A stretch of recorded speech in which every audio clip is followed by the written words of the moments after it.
As she brought the sting of her brother's passing to Jesus, Martha expressed a very human mixture of both pain and belief.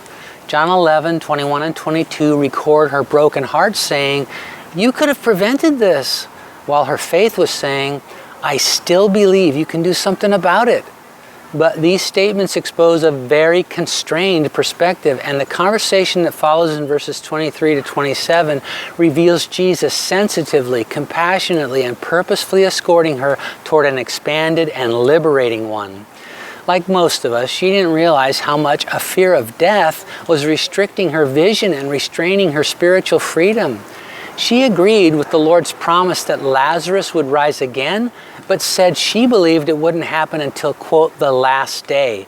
And if you imagine that eternal life only begins at some point after this one has ended, then you can find yourself overly preoccupied with preserving this one, and our adversary will use the threat of its premature loss to blackmail you with fear. Hebrews 2:14 through 15 tells us that part of Christ's mission was to, quote, destroy him who had the power of death, that is the devil, and release those who through fear of death were all their lifetime subject to bondage. Now, of course, it's natural and appropriate through healthy choices and reasonable caution to try and preserve your physical life.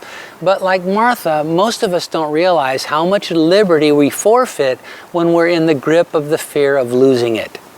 So here we see Jesus calling one of his dear ones to an understanding that the life he offers begins the moment we place our faith in him and extends seamlessly into eternity unaffected by physical death.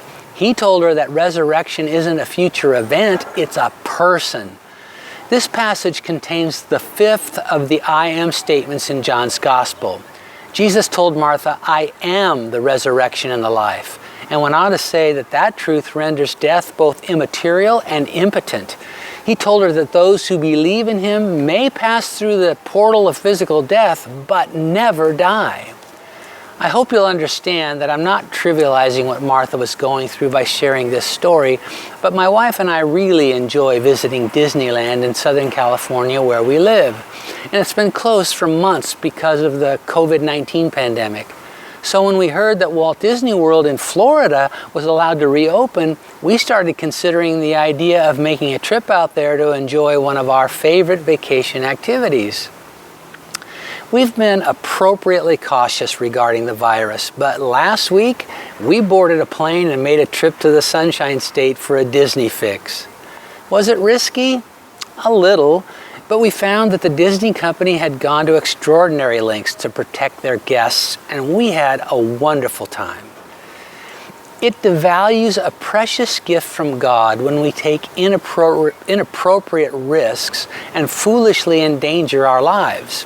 On the other hand, it dishonors the magnitude of his salvation when we're so concerned about not dying that we don't really live. But fear of death is not just about loss of life. It's also about loss generally. There's more than one kind of death a person can face. It's possible to experience the death of a marriage, a friendship, or a dream, for example. And the fear of that can be equally paralyzing. But Christ's victory on the cross is expansive enough to swallow up that kind of anxiety as well. At the close of this passage, Martha stepped into a fuller faith perspective when she proclaimed her confidence in who Jesus is. Belief in what he can do is far less important than faith in who he is. That's the kind of faith that breaks the bonds of the fear of death. Is that fear nibbling away at your life today? Are you anxious about losing something or someone? Remember, he is the resurrection and the life.